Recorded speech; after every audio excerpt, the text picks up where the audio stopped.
the 2026 Honda CR-V and CR-V Trailsport. I'm here just outside of San Diego for the launch of this mid-cycle update, and sadly Mark will not be joining me for this video as he's currently launching his all-new Arby's-themed hotel and casino in scenic Las Vegas. So what do you need to know? Well, Honda took the approach for this mid-cycle update of if it ain't broke, don't fix it.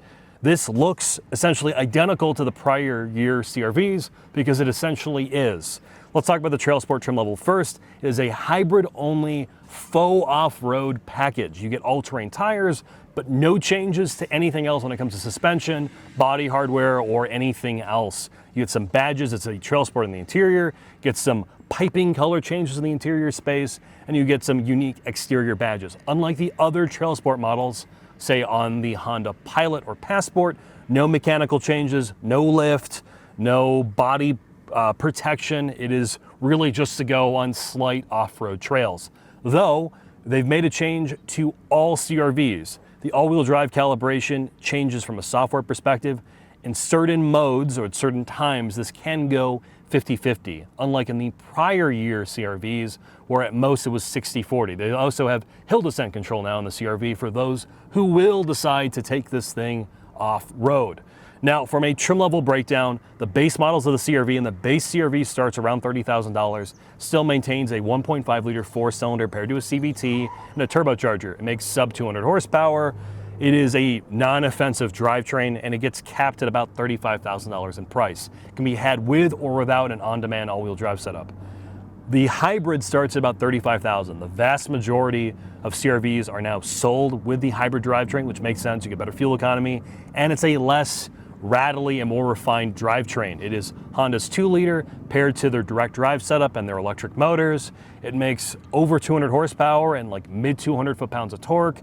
It is very, very smooth. We've talked about this hybrid setup in the past numerous times. It's one of the things that Honda does very, very well.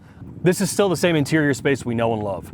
Everything is easy to use, physical controls with a high level of clickiness, a low dash, good door storage, physical controls for your shifter, your HVAC, your drive modes are simple to use, good seats, great visibility, relatively low road noise. However, obviously these all-terrain tires do hurt you, and you can get extra sound deadening in the highest trim level of Sport Touring.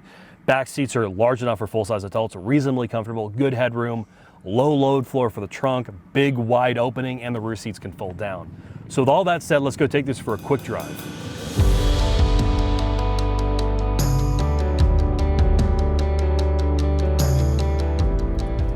CR-V Hybrid, Chris, let's do this. Trailsport.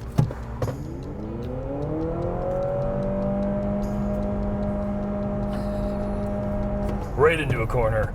Some all-terrains going.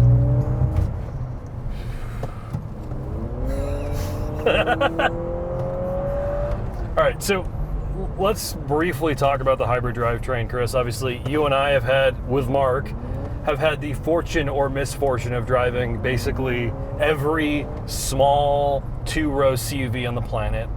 And what Honda has done extraordinarily well, as we talk about, is their hybrid system. While there are some minor differences between this and, say, an Accord, mainly that there is a low-speed clutch in this hybrid two-motor setup. While the basic engine and motor technology is very similar, there's a low-speed clutch that engages early to allow this thing to tow, for example, and which means the internal combustion engine kicks in earlier.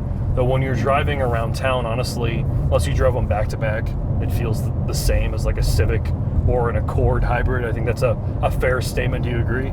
I would agree. I mean, it drives pretty well. I mean, like, for the segment, it drives actually pretty well. It's, you don't think about it, there's nothing that like pulls you out of it. It doesn't have like weird shunts, doesn't have weird pulses. No, it's I think the best part about this car is that, much like something like a RAV4, it is a total appliance, but in a way that you never think about anything that this car does. And what I mean by that is it's never distracting or annoying. Around town, when you're not in sport mode and launching this from a dig, the fake shifts for the direct drive gearbox do a very good job. It feels essentially normal. The brake regen with either on or off feels very, very normal. The drivetrain, despite being a rattly 2-liter 4-cylinder, unlike in the Toyota hybrid systems, even in the new Camry, you don't really ever hear it. It's a very quiet, refined car. I think the honesty part is something Mark and I always talk about, particularly in this class of car. Everyone's really obsessed with either the off-road packages or trying to make these things unnecessarily gimmicky or faux sporty. What the CR-V does well is it drives great in a straight line. It feels like a tall Civic hatchback, which because it essentially is with an on-demand all-wheel drive system. Got good steering inputs. It rides pretty well. Everything's weighted well. The interior space is very good. It's refined. We're not even in the quietest trim level. Arguably, we're in the noisiest trim level because it has all the all-terrains.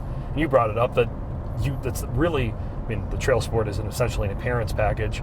The only negative of the Trailsport is you hear the all-terrain tires a little bit.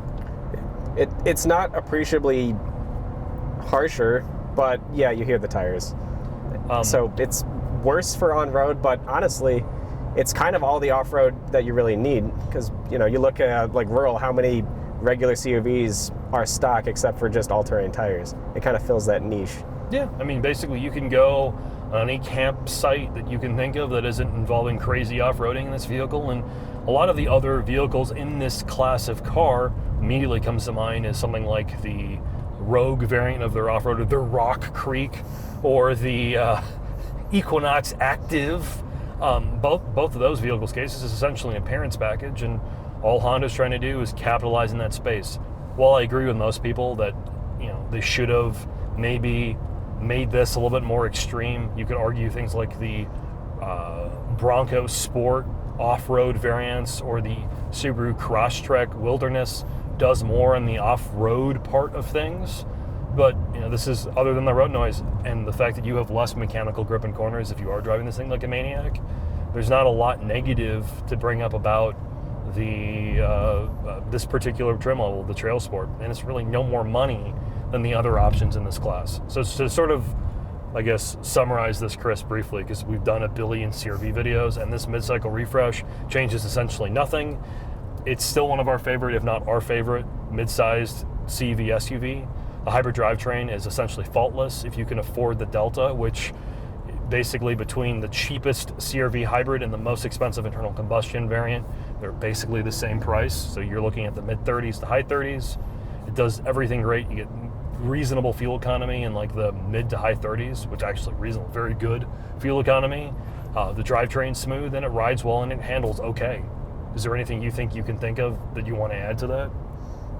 No, I mean, it's like it's hard to talk about the sort of nuance in this segment because they all feel the same. They all kind of feel the same. This just does it better. Yeah, this just does it better. All right. So with that, Chris, as I rear end this Tundra, we'll head into our final thoughts, sir.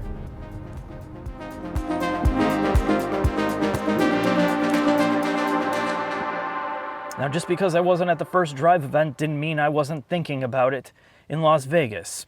And because I wasn't in this video, let's talk about me. I want to go over landing now. I don't want to get stuck in just a small patch of dirt. I don't want to get stuck at the campsite where I have to door dash some flapjacks to my tent. I want to go anywhere, and I don't want to pay a lot of money to do that. That's what the Trailsport CR-V brings to the table. And you could argue that every brand is trying to do this. They're trying to capitalize on this market segment of people that want to go everywhere and do everything with one vehicle. I don't blame them. Cars are expensive, and luckily, the Trailsport trim level really doesn't add a lot of cost. And yes, it is definitely a faux kind of like outdoorsy thing. They don't add much here. The mid-cycle refresh is just subtle updates, and that's fine because the CR-V, to Jack's point, is really one of the better vehicles in this segment. Their hybrid system has been evolved slowly, but it is really, really good, and it's more refined than the Toyota counterpart. I like the fact that it feels more like an EV most of the time, which is what people want. They want all that stuff to disappear in the background and get good fuel efficiency. It does that. So really, the last point is, we heard from Honda with the Pilot and the Passport, they want to take Trailsport to the next level. Well, this CR-V definitely does not do that. You could probably do most of what this did by going to Tire Rack and getting yourself some all-terrain tires if you really are worried about that and get a normal trim level. But again, there's more options here, and that's what it's about. I'm going to leave it at that. Thanks for watching. I'll see you next video.